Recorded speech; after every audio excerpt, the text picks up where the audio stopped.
Shalom bien-aimés et bienvenue à notre temps d'intercession pour les couples, dénommé 31 jours de prière pour les conjoints, en abrégé 31 GDP conjoints. Je suis Marie-Anne Assanvoye-Nguessan, initiatrice de ce temps et c'est toujours avec beaucoup de plaisir que je partage ces capsules chaque jour avec vous. Jour 21 et notre thème c'est la coopération. Notre texte biblique est tiré de Ecclésiaste chapitre 4, le verset 9 à 12 et je lis. Mieux vaut être à deux que tout seul. On tire alors un bon profit de son labeur. Et si l'un tombe, l'autre le relève. Mais malheur à celui qui est seul et qui vient à tomber sans avoir personne pour l'aider à se relever. De même si deux personnes dorment ensemble, elles se tiennent chaud. Mais comment celui qui est seul se réchauffera-t-il? Un homme seul est facile à maîtriser par un adversaire, mais à deux, il pourrait tenir tête à celui-ci. Et une corde faite de 3 cordelettes tressées n'est pas vite rompue. Parole du Seigneur. Bien aimé, j'aime bien commencer par des définitions. Et donc le Larousse me dit coopération, c'est l'action de coopérer. Et coopérer, c'est le fait que deux ou plusieurs personnes ensemble se mettent d'accord pour atteindre un objectif.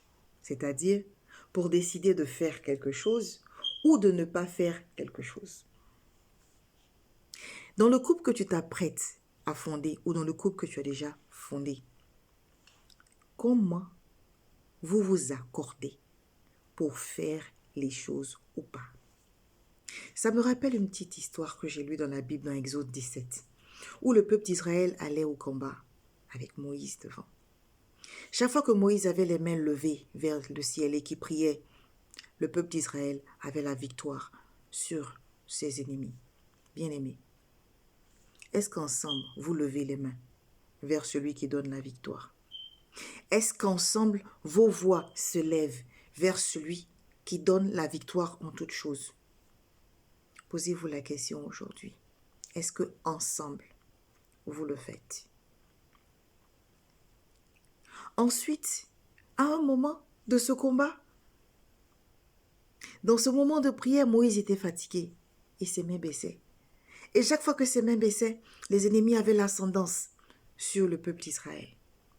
Et dans ton couple, chaque fois que vous baissez, l'ennemi a de l'ascendance sur vous. Moïse était fatigué à un point, ses pieds ne pouvaient plus tenir. On lui a trouvé un roc sur lequel il s'est assis. Et il a pu continuer à tenir les mains. Sur quoi vous êtes assis? Bien-aimé dans ton couple, sur quoi tu es assis? Monsieur, madame, sur quoi vous êtes assis? La parole de Dieu. C'est sur ce roc que vous devez vous asseoir. Si vous n'y êtes pas, posez-vous la question. Comment faire? Malgré le fait que Moïse soit assis, à un moment, il ne pouvait plus tenir ses mains debout. Il ne pouvait plus tenir les mains levées. Et qu'est-ce qui se passe? Alléluia.